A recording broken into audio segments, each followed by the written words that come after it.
칼 들고 있어요. 불바닥에서 구워본 사람들.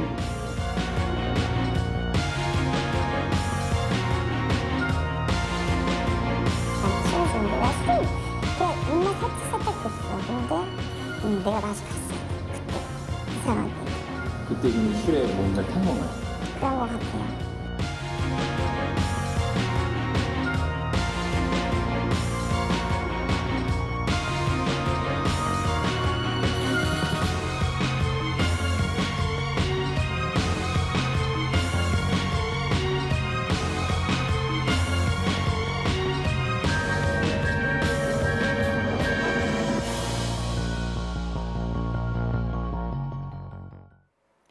지난해 7월 법무부 검찰과거사위원회가 검찰권 남용 의혹이 제기된 15개의 사건을 재조사 대상으로 선정했습니다. 그중에는 불기소 처분이 내려졌던 김학의 전 차관 사건도 있었는데요.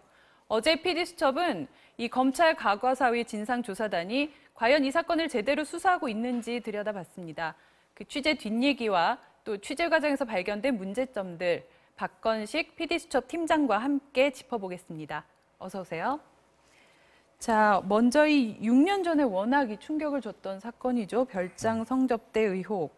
이 건설업자의 별장 술자리에서 촬영된 것으로 보이는 그 2분 30초 분량의 성접대 추정 동영상이 세간에 알려지면서 정말 발칵 뒤집혔었는데요. 당시 이 사건 어떻게 시작됐던 건가요? 네, 당시 2013년 김학의는 당시 가장 유력한 검찰총장 후보였습니다. 네. 네, 검찰총장은 되지 못하고요. 바로 법무부 차관에 임명이 됩니다. 법무부 차관에 임명되자마자 주변에서 이 성접대, 이른바 성접대 동영상에 대한 소문이 흘러나왔고요. 네. 경찰이 수사를 하게 됩니다. 그 수사에서 여러 가지 단서가 나왔는데요.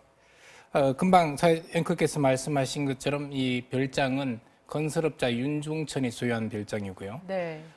검찰총장으로 가장 유력한 후보다. 박근혜 대통령이 총애하는 사람이라는 소문이 나면 사업자들이 꼬이게 마련입니다. 바로 건설 회장을 맡고 있는 윤중천 중천산업개발회장이 네. 바로 그런 예인데요. 이 사람은 평소에 김학의가 검찰총장이 되면 한번 크게 써먹겠다고 공언하고 다녔답니다. 네. 그리고 김학의가 있건 없건 주변에서 하기영 하면서 친분을 과시했다고 그러고요. 그래서 이 주로 여러 가지 로비나 접대를 한 장소가 원주 별장인데요. 네. 여기에서 이른바 별장 성접대를 하게 됩니다. 동영상에서 김학의로 추정되는 분이 연이라는 노래를 부르다가 함께 춤추던 여성에게 강제로 성관계를 맺는 동영상이 촬영된 곳이기도 합니다. 이 동영상은 윤중천이 소송 과정에서 네. 경찰이 입수하게 된 것이고요. 장기 수사 결과 2013년 7월에 경찰은 공식 수사 브리핑을 통해서 동영상의 주인공이 김학의가 맞다고 인정을 합니다. 발표를 네. 하고요. 김학의를 특수관관죄로 기소를 합니다. 그런데 검찰에 가서 바로 입장이 정반대로 바뀝니다. 네. 4개월 만에 검찰은 무혐의 처분을 하게 되고요. 그래서 다음날 이 피해자분의 한 분이 청와대 신문고에 자신이 억울하다고 자신이 그 동영상의 주인공이라고 청와대 신문고에 게시글을 올리고 탄원서를 올리게 됩니다. 네. 그리고 다음에 검찰에 자신이 그 당사자라며 김학의, 윤중천을 성폭행 혐의로 예. 고소를 하게 됩니다. 예. 그러나 이것도 한 달 반 만에 또 무혐의 처분이 내려지고요. 이후에 이제 검찰, 법무부에서 검찰 과거사위에서 김학의 사건을 대표적인 인권 침해 및 검찰 권력 남용 사례를 보고 재조사에 들어가게 된 겁니다. 네. 그래서 어제 PD수첩에서는 그 피해 여성을 직접 인터뷰를 네네. 하셨잖아요. 근데 그 인터뷰 내용 가운데 이 주는 술에 살짝 입만 댔는데 이상하게 몸을 못 가눌 정도의 그런 상태가 됐다. 이런 내용이 있는데 이게 이 최근 버닝썬 사건에 등장한 이른바 이 물뽕, 이게 사용됐을 가능성도 좀 조심스럽게 제기해 볼 수 있는 게 아닌가. 네, 물뽕인지 네. 뭐 정확하게 특정하기는 어렵습니다만 김학의 사건의 가장 큰 특징 중에 하나가 대부분의 피해성들이 어떤 건설업자나 또 다른 사람이 타주는 음료수나 또 술을 마시면서 마시자 말자 정신이 모호해지고 몸을 네. 가누기 힘들었다는 증언을 합니다. 그래서 대체적으로 성분을 경찰에서도 수사를 했는데요. 아마 성적 학문제인 체험제 그리고 마약 성분인 것으로 드러났습니다. 네. 당시 경찰 수사에서도 여성 3명의 모발을 검사했는데요. 그 모발에서 마약 성분이 나타났었습니다. 네. 그래서 또 하나 윤중천 역시 향정신성 의약품 투약 혐의로 경찰이 기소를 하기도 했었습니다. 예. 그리고 하나 말씀드리고 싶은 게 있다면 네. 여기에 대다수 피해자들이 유흥업소 종사자나 성매매업을 하는 분들이 아니라 일반인들입니다. 대학원생이 있었고요, 주부가 있었고요, 학원 원장, 또 배우, 탤런트들이 있었습니다. 마약 종과도 전혀 없었고요. 이런 일반인들이 이 어떤 건설업자가 타주는 음료수나 또는 술을 마시고 성폭행에 유린됐던 사례들입니다. 네. 그리고 이후에 이분들의 삶은 현하게 어려울 정도로 삶이 파탄났습니다. 예. 자, 이 그 성접대 의혹이 불거지면서 당시 그 김학의 전 차관이 취임 6일 만에 바로 자진 사퇴를 했었는데 이 문제는 그 이후에 검찰이 무혐의 처분을 내렸던 건데 그 무혐의 처분의 이유 참 납득하기가 어렵지 않았습니까? 예, 표면상으로는 그렇습니다. 동영상의 주인공이 화면이 흐려서 김학이라고 특정하기 어렵다. 네. 또 피해 여성들의 진술이 일관되지 않다. 피해 여성 중에 한 분이 처음에는 자기가 아니라고 했거든요. 그러다 나중에 자신이라고 했는데 이러한 것은 사정들이 있었습니다. 네. 근데 그러한 사정을 헤아리지 않고 일방적으로 진술이 일관되지 않다는 이유로 무혐의 처분을 했는데요. 사실 이것은 제19 감사기가 아닌가 하는 비판을 받고 있습니다. 예. 당시 경찰, 앞서 말씀드렸으면 경찰은 김학이라고 공식 발표를 했고요. 특수강간 혐의로 기소 의견으로 송치를 했습니다. 네네. 이 정도면 일개 검사도 아니고 가장 유력한 검찰총장 후보였고 법무부 차관에 오른 사람을 수사할 때 경찰이 마구 하지 않습니다. 네. 상당한 어떤 운명을 걸고 하는 수사입니다. 거기에서도 당시 박근혜 대통령이 가장 아낀다고 하는 김학의를 수사하면서 공식 발표를 할 정도면 근거가 있다고 봐야 할 겁니다. 예. 그것이 이제 김학의 차관이 당시 피해자와 사용하던 차명폰이 있었고요. 또 김학의 차관이 피해자를 만나러 올 때 SM5 승용차를 타고 왔는데 네. 그 피해자가 그 차량 번호를 정확하게 기억하고 있었습니다. 또 피해자가 당시 별장에 갔을 때 직전에 머리를 단발머리로 하고 갔거든요. 그 예. 당시 사진들이 SNS에 올라있던 것을 캡처해서 또 경찰에 다 제출했습니다. 네. 근데 검찰은 이런 것에 관심을 보이진 않고요. 오히려 피해 여성에게 성폭행이 아니라 성관계 아니었냐, 서로 합의한 거 아니냐, 이런 식으로 김학의를 감싸기에 급급했습니다. 네. 자, 그런데 이 사건을 지금 재조사하고 있는 이 검찰 과거사위원회 진상조사단이 자, 이번에는 김학의 전 차관은 확인이 됐다. 그런데 그 상대 피해 여성이 과연 그 영상 속 인물인지 이게 확인이 안 된다. 또 이런 말을 하고 있다고요? 예, 아직 공식적으로 발표한 것은 아닙니다만 네. 저희들이 이면 취재상에서 대체적으로 검찰 진상조사단이 최근에 디지털 포렌식을 해서 굉장히 화질이 개선됐습니다. 그러다 보니까 정면으로 나오는 남성은 김학의가 거의 맞는 것 같다. 네. 다만 피해 여성은 뒷모습만 나오기 때문에 누군지 특정하기 어렵다. 이런 어떤 고충을 말했고요. 네. 실제로 그런 고충이 있는 것도 사실일 겁니다. 공식 용어가 수사단이 아니고 조사단입니다. 예. 조사단이다 보니까 강제력이 없고요. 김학의나 윤중천이 조사에 응하지 않았습니다. 그러다 보니까 어려움이 있는 게 사실이지만 그보다 더 중요한 것은 의지가 아닌가 합니다. 이번에서 피해자가 굉장히 반발을 하고 여성단체에서도 조사단을 바꿔달라고 교체해달라고까지 했는데요. 네네. 그 이유 중에 하나가 여러 질문 중에 피해자 부친의 전과를 언급한다든지 재산을 네. 말한다든지 사건과 하등 관계없는 것들을 이야기하고 이거 해봐야 별 의미 없을 거다.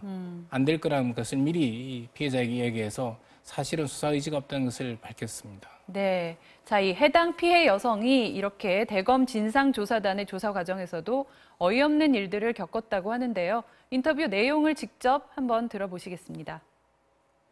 왜 거길 갔느냐? 왜 처음부터 왜 신고를 안 했느냐?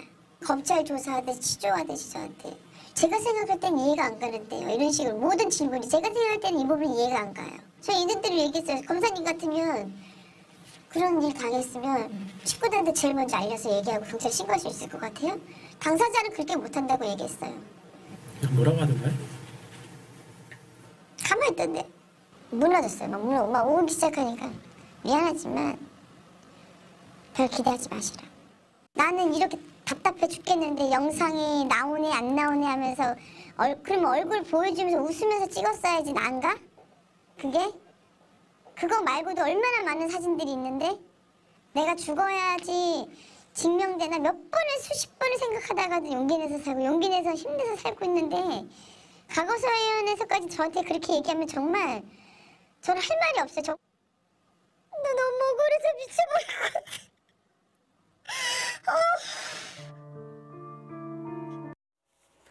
자, 여기에 대해서 이 진상조사단 측은 뭐라고 얘기하고 있습니까? 금방 말씀드렸지만 진상조사단도 한계가 있는 것은 사실이고요. 네. 디지털 포렌식 강화라든지 다양한 노력을 한 것도 사실입니다.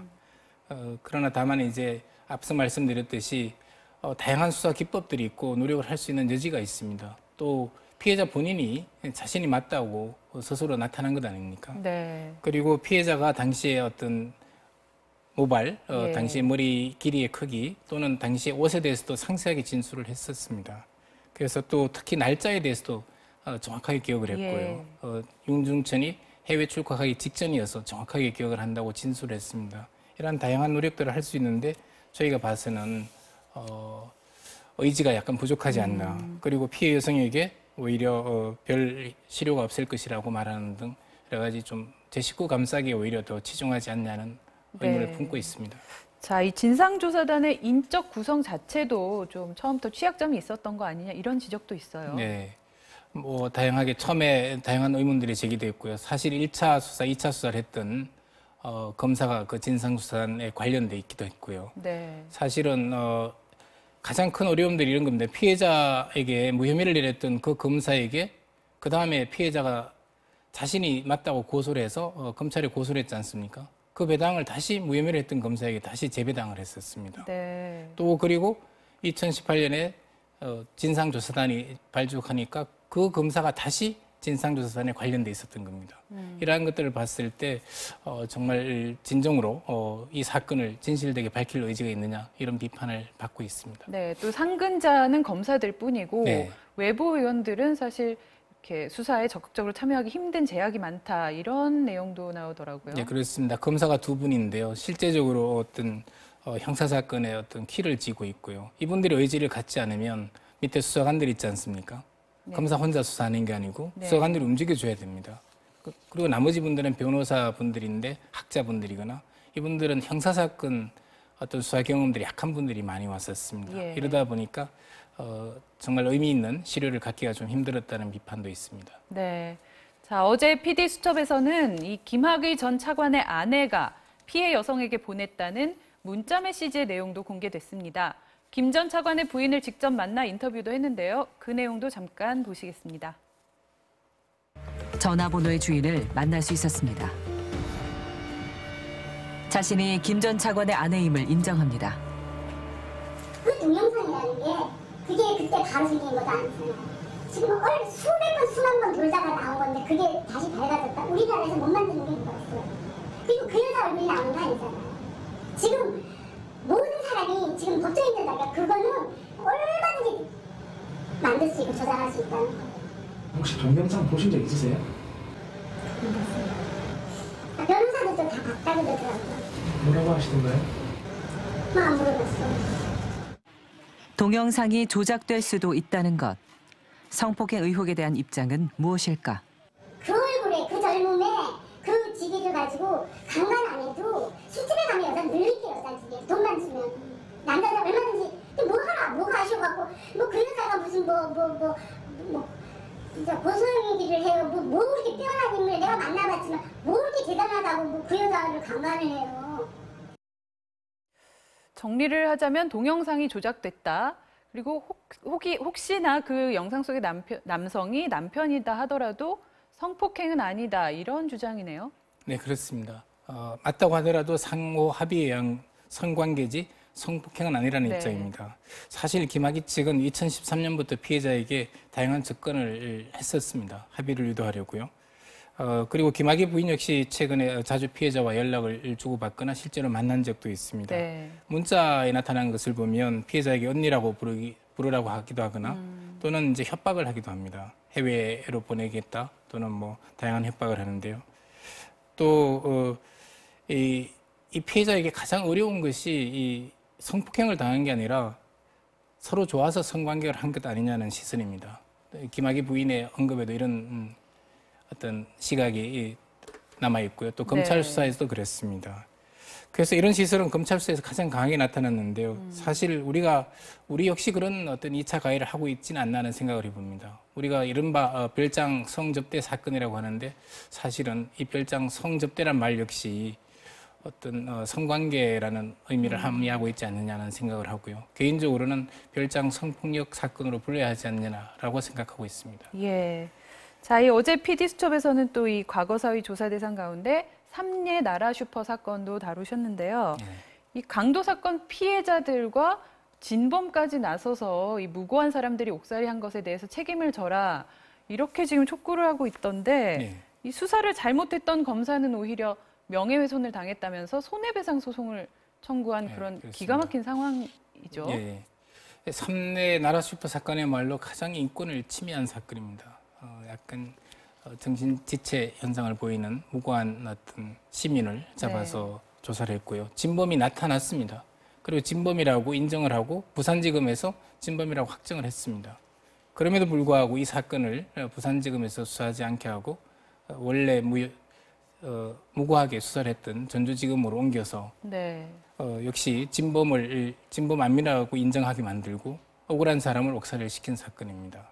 그런데 이것이 재심을 통해서 진상이 밝혀졌고요.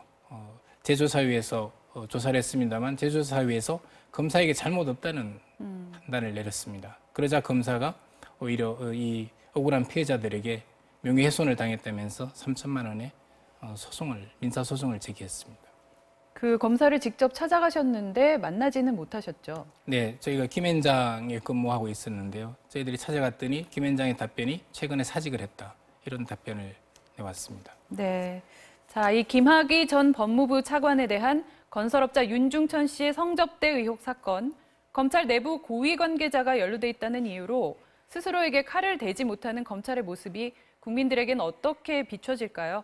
검찰 스스로의 조직 보호 논리가 사회 질서 유지와 인권 보호보다도 우선순위에 놓인다면 분명 문제가 있어 보입니다. 지금까지 PD수첩 박건식 팀장과 함께했습니다. 말씀 감사합니다.